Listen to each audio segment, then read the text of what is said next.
Good morning, everybody, and welcome to our webinar for the IPM Performance for the month of June 22. Today, we will be covering some key industry events that are going to hit the market in the month of July, majorly the sitagliptin going off patent in the month of July. Then, we will be looking at the IPM therapy performance at an overall level, the growth drivers, and the growth outlook for the Jan-December 2022 based on the numbers so far. We will also be covering the top 40 corporates as well as the top 40 brands in this month. In our Opinions That Matter section, we are having an interesting discussion with Mr. Prateen Vete from MQR regarding the strategic planning and demand generation through awareness building. So first, we will be looking at the key industry events that will be hitting the market this month. Sitagliptin is going off patent in the month of July.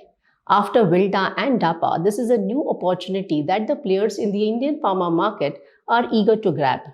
In fact, there are 200 plus players in the OAD market, of which the top 20 players contribute to 80% of the value and unit market.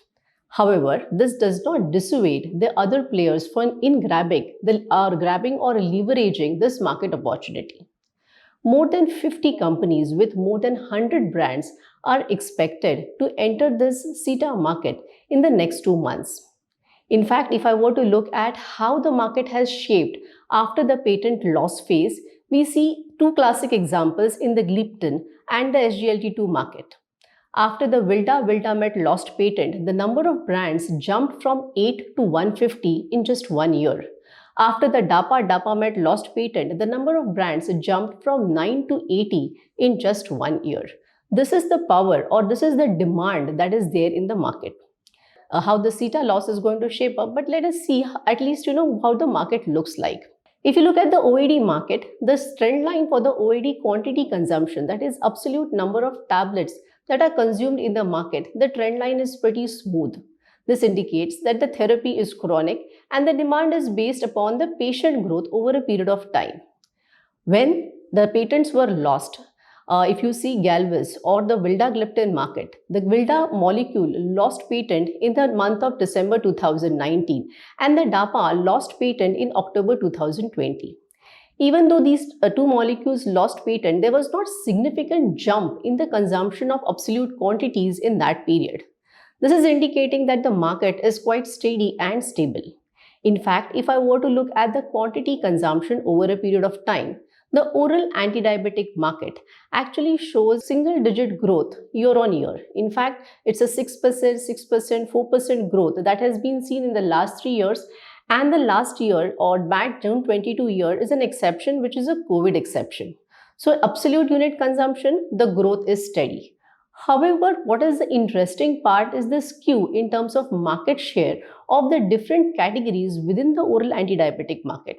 If you look, as the patents were lost or as the molecules went off patent, in terms of the Vilda losing patent, DAPA losing patent, the market share in terms of absolute quantities has shifted to these molecules, which has now become affordable. If one were to look at the pricing dynamics, if you look at the pricing of Vilda and DAPA in the last, after they lost patent, the price per tablet for the patented brand and the price per tablet for the generic brand is almost 1/3 to 1/4 of the cost of the patented brand. Today, Sita is under patent. It will be losing patent soon. Then we have to wait and watch what will be the price difference between the generic and as well as the patented brands. In fact, there is a lot of news about the pricing fixation that NPPA has brought in the Sita market, but we have to wait and watch how the market evolves.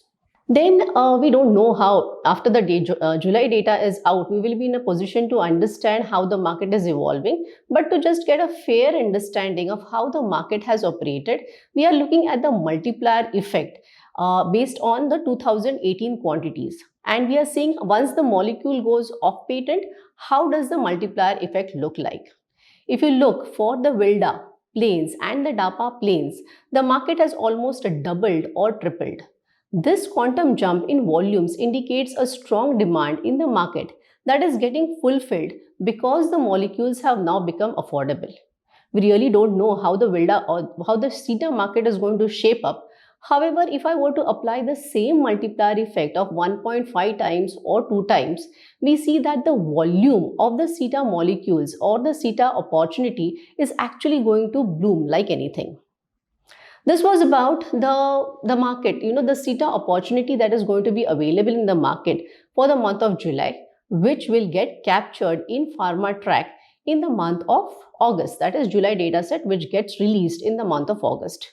We will be doing certain further analysis of this market, the market, how it's going to evolve. Not possible to take in this brief session, but definitely we can get in touch with you later on. Next, we go to the IPM performance for the month. If I were to look at the IPM performance, the Indian pharma market for the month of June has really performed very well. A growth of 16% is excellent, especially given the fact that same period last year for the month of June 21, the market has grown by 14%. Which are the therapies which have driven the growth of this market? It's the anti-infectives, the gastro, respiratory, gynec, ophthal and otologicals. These are some of the major therapies which have driven the volume as well as value growth of this market. If I were to look at the breakup of the COVID and non-COVID drugs, in fact, the non-COVID drugs, which are the drugs which do not have any influence on COVID, these are the drugs which have grown a robust double digit of 21% and 10% respectively. And the COVID-influenced drugs, though their growth has come down, the growth that we are seeing in this market is more in line with the seasonal disease demand generation. Then we look at the growth drivers. Here we are looking at the impact of the different parameters like the new introductions, the value price growth, the volume driven growth of these markets. If you look at the growth drivers of the Indian pharma market for the month of June 21 and the month of June 22, we see in both the cases all the three growth drivers are positive and are very strong, which is a very encouraging sign for the Indian pharma market.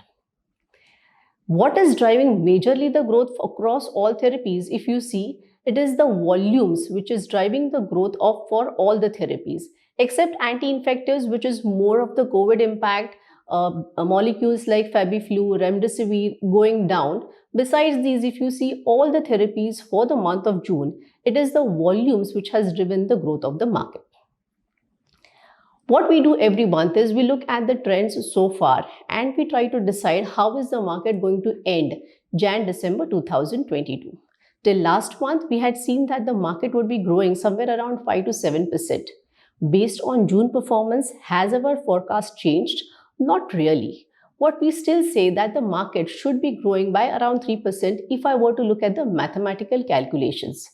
However, there are two more aspects which are going to drive the growth of the market. Aspect number one, the NLEM aspect, where a chunk of products or chunk of molecules get permission to take a price hike above 10%, and also the seasonality. If the monsoon picks up really well, the acute segment is really going to do well. So these two aspects, along with the normal calculations, suggest that the IPM should end at a growth of around 5 to 7% for the month of Jan-December 22. Next, we look at the performance of how the top 40 corporates and how the top 40 brands have performed in this market.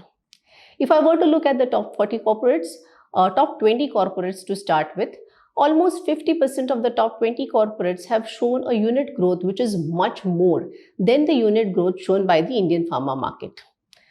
Companies which stand out are Sun, Cipla, Mankind, Alchem, Intas, Macleods, Glenmark, Ipca, and Sanofi among the top 20 players. Among the next 20 players as well, we see similar companies which have shown a much more robust value and unit growth as compared to the Indian pharma market. They are Alembic, Eris, FDC, Indoco, Larenon, Blue Cross, Hetero, Hegde & Hegde, Medley, and MST. If I were to look at the top brands, the top 20 brands, Glycomed GP continues to be at a number one position. Besides Glycomed GP, there are some other brands like Liu 52 and Manforce which have done extremely well in terms of value as well as unit growth, and they have jumped up ranks significantly for the month of June. Among the next 20 players, we see the Orofer XT, Pandi, Dexorange, Amikacin, and Betnovet N as the brands who have done exceedingly well for the month and have jumped up ranks significantly. This was about the Indian pharma market and the events that are going to hit the market very soon. If I were to summarize, the IPM has shown a commendable growth in terms of value as well as volume for the month of June. CETA going off patent opens a window of opportunity for many Indian players, almost 50 players jumping the bandwagon with more than 100 brands in the next 2 months. Though there is no major growth in the OAD consumption, increase in affordability of the gliptins and SGLT2s once they go off patent is showing a sizable shift in the market share towards the off patent molecules.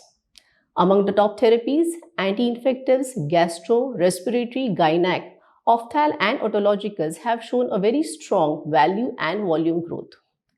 Based on the trends so far for the IPM, the growth forecast for the Jan-December 22 stays between 5 to 7%.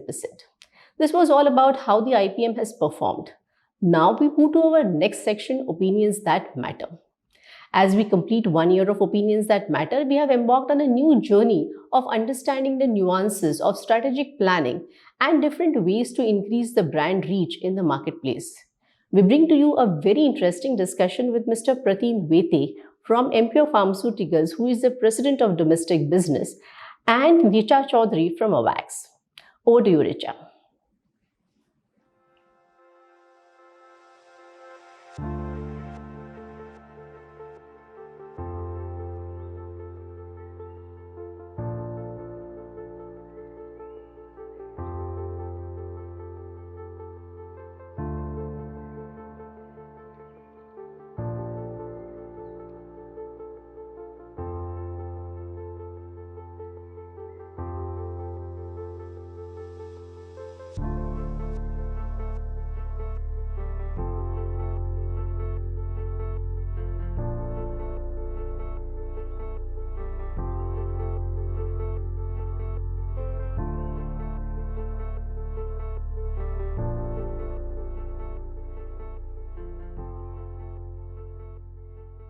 MQR has always had special interest in women's health and anemia.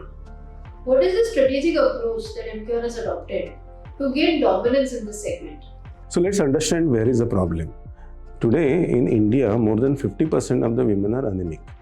Now, if you take an age group which is a menstruating woman, which is most important segment, 57% of the women are anemic and only 10% of them getting treatment. So where is the issue? Core issue is in awareness. So, and we are already leader in anemia. So we are not focusing on the market share, we are focusing where is an issue. So competition is not a problem for me. So we are focusing on how do we get more patients and more doctors aware that this is an important segment to be addressed. Now, if I want to address this, we decided that our focus area has to be the clinic of a doctor. So we have put through our AIM Vocal program, which is basically a kiosk in the doctor's clinic, to educate the patients who come there with a gamification and a simple communication about the areas like anemia, breastfeeding or menstruation. So there are different videos which we have provided. It's a very interesting one. Now that brings an awareness amongst women that yes, this is an important area and at least she would understand that she needs to check if she is anemic.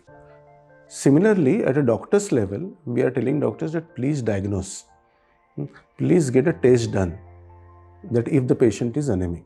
Now, if that is done, a sizable number of patients would understand they need a treatment. Now, what kind of treatment they would need depends on the severity of anemia.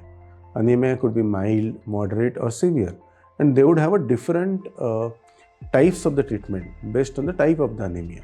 So that's the way we are looking at. We also have various websites created or a Facebook page created which can build an awareness. But focus is on one is the patient awareness and second is diagnosis at the clinic. That's the way we are addressing overall gap in India, which is women with anemia are not getting treated. Orofer has gained #1 position in sales units on MAT. Can you tell us a little about this journey? Okay, so Orofer basically as a brand has 3 different SKUs. 2 in injectable and 1 is in oral, which is our focus. So in oral side, it's a Orofer XT, which is a ferrous ascorbate, and in injectable side, it's a FCM, ferrous carboxymaltose, and iron sucrose, which is Orofer S. So there are three different molecules with the name Orofer. We realized that there could be different focus area of each one of them. When it comes to Orofer XT, the issue which we were having were two. One is the number of gynecologists which prescribes Orofer XT as a brand. In the beginning of year were still 8,000, and we decided to increase this base to around 12,000. The second thing is, as a company, we had a significant skew towards West. So we needed to grow in the non-West area. So where we were genuinely very strong market leader, we still focus on market shaping. But where we are not strong leader, we had to get into share acquisition. So we had a geographical strategy, and we also had a strategy to expand the base. When it comes to Orofer FCM, which is an injectable brand over here, currently we are growing at around 50% growth over here. How do we get to that growth is again two areas. At base level, only 5,000 gynecologists were prescribing it, so we need to still expand. But here, this 5,000 gynecologists were prescribing in non-core area, that is non-pregnancy earlier, and they were focusing on not a right SKU, which was a 500. The right dose could be up to 1.5K. So we are focusing on getting into second and third trimester of pregnancy, getting with the right dosage. That has given us a huge boost in the sale for injectable. And Orofer S, which is a third SKU, which is more for the patients who are having a lower economy background. So that was a completely different strategy. So we decided that we have three SKUs, they need to be treated as three brands, and they need to have a different approach, both in terms of the strategy as well as the geography. While you have asked me about Orofer, as a company we have two more brands of Orofer. One is, or the same molecules, one is Ferrium and second is Encicap. These also go to a different specialty but same type of the indication. For example, Ferrium 1K goes to the cardiology for heart failure patients. And that also needed a different types of focus. How do we get into the awareness of the cardiologist that heart failure patients needs to be diagnosed, and what is the way of diagnosis? It's not about HB level but a ferritin level. And similarly in oncology patients, it's always better for a chemotherapy patients to get anemia treatment than to get for a plasma replacement. Nephrology patients, they should be aware that what is a way in which we need to get what kind of patients, how do we want to get treatment. We also had a different SKUs for these different specialties. As a company, we focus a lot on specialties with different brands, with different strategy, and that was working. So all my brands in therapies are working. Oncology, we have grown the brand from almost 10 lakhs per month to around 1 crore per month, 10 times. Nephrology also we have grown by around decent, close to 100% growth. Cardiology, we have been able to grow by again close to 70 to 80% of the growth. And Orofer XT has grown by around 25%, FCM has grown by around 50%. So this strategy has worked for us to get the brand at the right size and genuinely emerging the company as a true leaders in this segment. Women and diabetes is a very interesting area to work on. How is MCure trying to make a difference here? Okay, so first we need to understand in prevalence, there is no difference between men and women. It's 1:1. The issue is on the diagnosis and treatment for diabetes in women. The women generally tend to neglect their health. And as a result of that, we decided again here to focus on the women awareness and specifically focus with endocrinologists and diabetologists on diabetes in women. So through RSSDI, we developed an initiative called Sakhi. It's a short name of a completely focus on basically the awareness in women area. So this initiative has focused on at building doctors' awareness as well as patient awareness that what needs to be done for diagnosis and treatment of a diabetes in women. We also have developed a book through Sakhi, through RSSDI. And this all is helping us to also get us a good momentum for our diabetes brand, but more importantly, getting an awareness that while prevalence is same, the diabetes in women needs to have a separate attention. So that is working for us. Chiral technology of label with Emcure has helped create niche products like S-amlodipine, S-metoprolol, S-citinolol. What are the future plans of the organization to extend this technology to the other molecules? Okay, so see, most of the newer molecules which are coming are chiral in nature. Earlier molecules were, many of those molecules were racemic. And what's the difference is there are two isomers. One is really effective, but second isomer is not having any major benefit for the indication of the patient. But both are having side effect. So when I'm going chiral, in a layman's word, I'm only focusing on that isomer which is important for efficacy. By focusing on that, either I can reduce the dose by 50% because I'm only giving that, or I'm reducing the side effect by half. So that is really working. So that has worked for the brand like S-amlodipine easily because the side effect over here was pedal edema, and that is visible. So when I tell doctors that if you give half the dosage of amlodipine, you are getting a right level of blood pressure control and you don't get a pedal edema, doctors could buy it easily. When it came to metoprolol, its side effect control was not visible. So while it's a chiral product, still many doctors are giving a full dosage, not half the dosage for S-metoprolol. And beyond a point, we are not in a position to tell doctors, and many of the newer beta blockers would be chiral in nature. In this entire bracket, we had one more molecule, acetidolac, which is also more than 2 times more potent in really speaking, or less side effect wise in terms of plain etidolac. This is a molecule which we are selling with the brand Proxim. We have decided to focus here now, and in orthopedics this brand has grown more than 50% again last year, and we are seeing this is one brand or molecule which can get us to more than 100 crore club, and you would also be witnessing a significant growth for this brand coming in. So there is a focus which is coming in. We are also realizing that some of the other molecules which are already chiral, but we need to get specifically focused since we are experts in chiral. Dydrogesterone is one such molecule, or vildagliptin is one such molecule.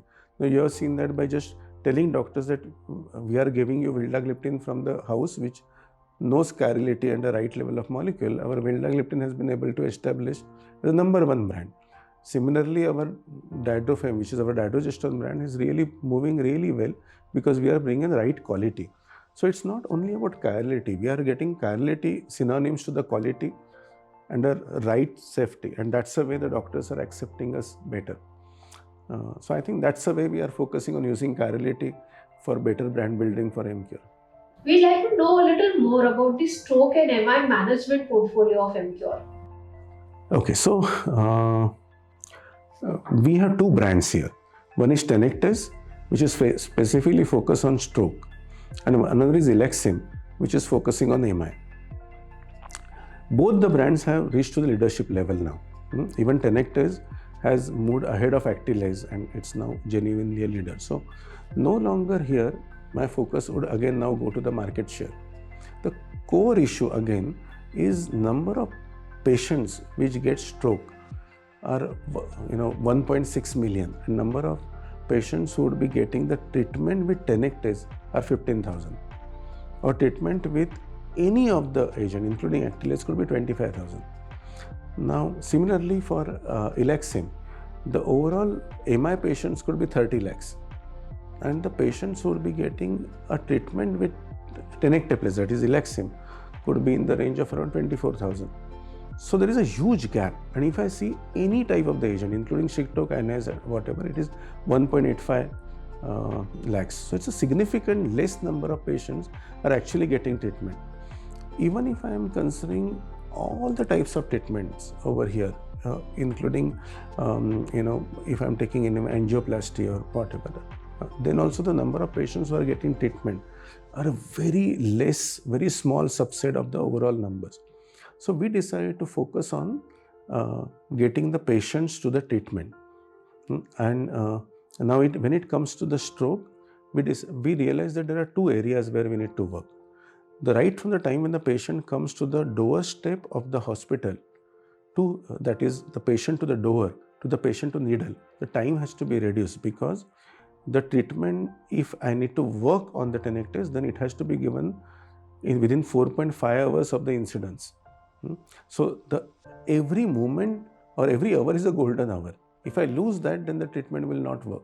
So we are actually educating the nursing staff or paramedics and also doctors that how do we fasten the time from the stroke patient coming to the door of the hospital to he gets to the treatment. And that is working number of patients who are getting the treatment. A second area which we are working is how do we ensure that more number of patients are coming to the hospital door faster, or they get thrombolized and then come to the doctor. So here we are getting more physicians getting trained that how, because most of the patients are first time coming to physicians or a GP. So they should be aware that you are getting a stroke patient, don't lose any moment, reach him to the neurologist fastest. So that's a second level of awareness which we are working over here. When it comes to MI, we have decided to create a hub and spoke model wherein we are looking into training the physicians through cardiologists or intensivists that how exactly are we going to do with when MI patient comes to you, and if the distance is far and he is not going to reach in time, always better to thrombolize patients and send. So that's a simple way that training the physicians, getting the patients well in time to the hospital and getting the treatment within the time is what we are working, and that is really helping us to get more and more patients on the treatment. And it also is working for us because the growths for us for both the brands are significant. So I think that's the way, and I always have thought through that our strategy should not work only from our market share, but it should really benefit the patients and doctors. And in all these examples, I'm telling to you that we are working on the right thing and it is helping us for our brands. So thank you so much for your time today. It was lovely talking to you and knowing all the exciting work that is happening at MCure. And to all our viewers, we will be announcing the AWACS Pharma Rack Awards by the end of this month. So please stay tuned.